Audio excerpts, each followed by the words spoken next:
আসসালামু আলাইকুম viewers, welcome back to my channel the willing rover. আজকে আমরা কথা বলবো টাউনেস নোয়া কেয়ার 42 এর ব্যাপারে। এই গাড়িটা আমার দাদুর ছিলেন। আমরা সবসময় এই গাড়িটা নিয়ে বের হই যখনই আমাদের হাইওয়েতে কখনো ট্রাভেল করতে হয়। আজকে আমি এই গাড়িটার সাথে ট্রাভেল করার আমার যে এক্সপিরিয়েন্সটা সেটার ব্যাপারে কথা বলবো। সো এটা হচ্ছে টাউনেসের থার্ড জেনারেশন। এর আগের যে দুইটা জেনারেশন ছিল দুইটাতেই গাড়িটার ইঞ্জিন গাড়িটার ভিতরে থাকতো, মানে মিড ইঞ্জিন এমপিভিস ছিল। সেফটি রিজনসের কারণে ওটা ব্যান হয়ে যাওয়ার পর Japanese manufacturers including Toyota decide করে যে আমরা শুধুমাত্র ফ্রন্ট ইঞ্জিন বা ইঞ্জিনটা গাড়ির বাইরে থাকবে এরকম এমপিভিজি আমরা প্রডিউস করব।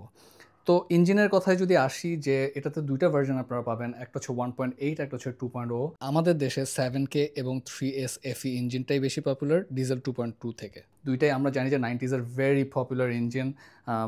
Acceleration is quite good. আপনারা যদি দেখতে পারেন যে 100 কিলোমিটার যেটা ইজিলি করতে পারে, 120 পর্যন্ত ভিতরে এরকম ফিল আসে না যে গাড়িটা অনেক বেশি স্পিডে চলতেছে।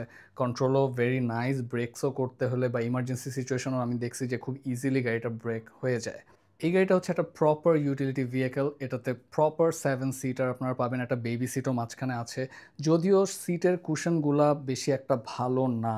আমি যতক্ষণ ট্রাভেল করেছি প্রায় 300 কিলোমিটার্সের উপর আমরা ট্রাভেল করেছি, এবং আমি বাসায় এসে আমার কাছে মনে হচ্ছিল যে আমি অনেক বেশি টায়ার্ড হয়ে গিয়েছি। আমার করলাতে যদি আমি ট্রাভেল করে থাকতাম তাহলে মানে এত বেশি আমি টায়ার্ড হইতাম না।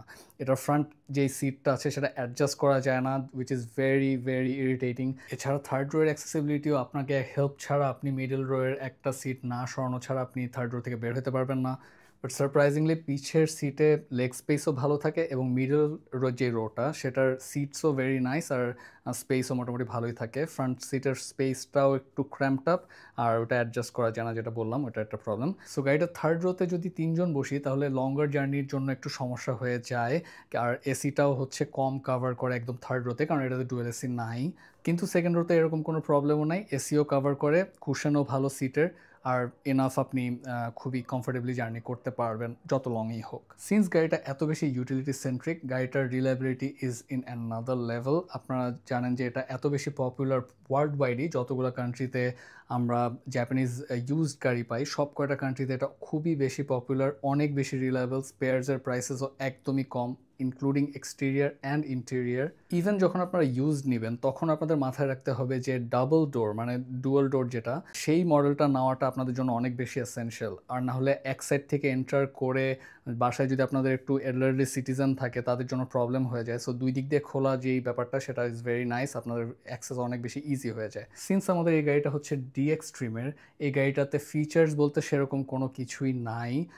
এটার একদমই ফেয়ারলি সিম্পল সব কিছু, গিয়ারটা শুধু অটো, এছাড়াও উইন্ডোগুলোও ম্যানুয়াল, ইনস্ট্রুমেন্ট ক্লাস্টারটাও আপনারা দেখতে পাচ্ছেন ফেয়ারলি বেসিক, যেটা রাত্রেবেলা খারাপ লাগে না। সেফটি ফিচার্সের মধ্যে এটাতে ফ্রন্টে দুইটা এয়ারব্যাগস দেওয়া আছে। এছাড়া ট্রিমের উপর ডিপেন্ড করে আপনারা এবিএস এবং এসআরএস দুইটা ধরনের ব্রেকিং সিস্টেম পেয়ে যাবেন। রিট্রাক্টেবল মিরর্স না থাকলেও মিরর অ্যাডজাস্টমেন্ট আর হেডলাইট অ্যাডজাস্টমেন্ট এই গাড়িটাতে দেওয়া আছে।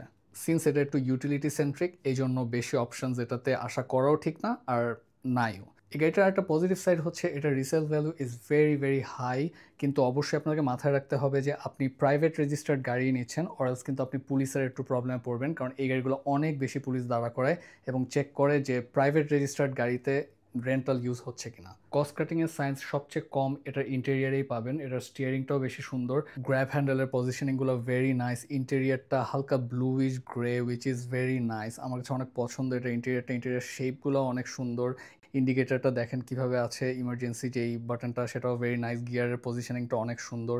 ইভেন ড্যাশের যে শেপটা এটাও কিন্তু খুবই nice, very 90s, very early 2000s। এই ইন্টেরিয়ার ডিজাইনটা একটা ফেস লিফটের সাথে এসেছিল। স্টোরেজ স্পেসের কথা যদি বলে, অনেক বেশি স্টোরেজ স্পেস আছে, আপনারা ইজিলি যে কোনো কিছু রাখতে পারবেন। বাবুদের স্কুলের ডিউটির জন্য যদি আপনি এই গাড়িটা ইউজ করেন, আমার মনে হয় না আপনার বেবিরা এটা নিয়ে কমপ্লেন করবে, এটা ইন্টেরিয়ার নিয়ে কমপ্লেন করবে।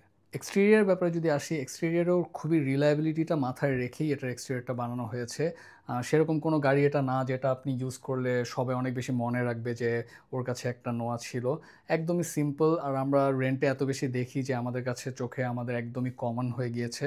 ফিউল ইকোনমির দিকে যদি আসি, আমরা 1000 টাকার গ্যাসে 130 to 150 কিলোমিটার্সের মতো ট্রাভেল করতে পেরেছি।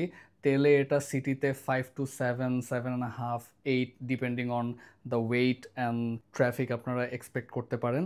সো ইউজ মার্কেটে আপনারা এই গাড়িটা 8-9 লাখ টাকা থেকে শুরু করে, কন্ডিশন এবং মডেলের উপর ডিপেন্ড করে, একদম 15-16 লাখ টাকা পর্যন্ত পেয়ে যাবেন। আপনি যদি খুবই ফ্রেশ কন্ডিশনে একটা পেয়ে যান অ্যান্ড আপনার প্রায়োরিটিতে যদি সেরকম বেশি লাক্সারি বা কমফোর্ট দরকার না থাকে, আপনি চিন্তা করছেন যে আমার হার্ডকোর ইউজের জন্য একটা গাড়ি লাগবে which is reliable and affordable, then care 42 is the way to go.